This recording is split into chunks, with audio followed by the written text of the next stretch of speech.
অনেক পরিবারেই দেখবেন হাজবেন্ড ওয়াইফ শান্তিতে সংসার করতে পারে না। আপনি যদি বলেন এখানে স্বামীর দোষ, আমি বলবো না। আপনি যদি বলেন বউয়ের দোষ, এটাও না। আসলে তাহলে দোষটা কার? আমার কথাটা একটু শুনতে খারাপ লাগলেও এটাই সত্যি। আপনি বিষয়টা একটু চিন্তা করে দেখেন, তারপর আমাকে বললেন।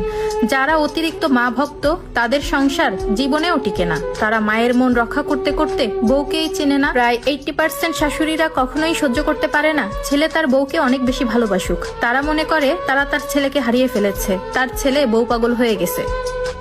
অনেক পরিবারেই দেখবেন হাজবেন্ড ওয়াইফ শান্তিতে সংসার করতে পারে না। আপনি যদি বলেন এখানে স্বামীর দোষ, আমি বলবো না। আপনি যদি বলেন বউয়ের দোষ, এটাও না। আসলে তাহলে দোষটা কার? আমার কথাটা একটু শুনতে খারাপ লাগলেও এটাই সত্যি। আপনি বিষয়টা একটু চিন্তা করে দেখেন, তারপর আমাকে বললেন। যারা অতিরিক্ত মা ভক্ত, তাদের সংসার জীবনেও টিকে না। তারা মায়ের মন রক্ষা করতে করতে বউকেই চেনে না। প্রায় 80% শাশুড়িরা কখনোই সহ্য করতে পারে না ছেলে তার বউকে অনেক বেশি ভালোবাসুক। তারা মনে করে তারা তার ছেলেকে হারিয়ে ফেলেছে, তার ছেলে বউ পাগল হয়ে গেছে।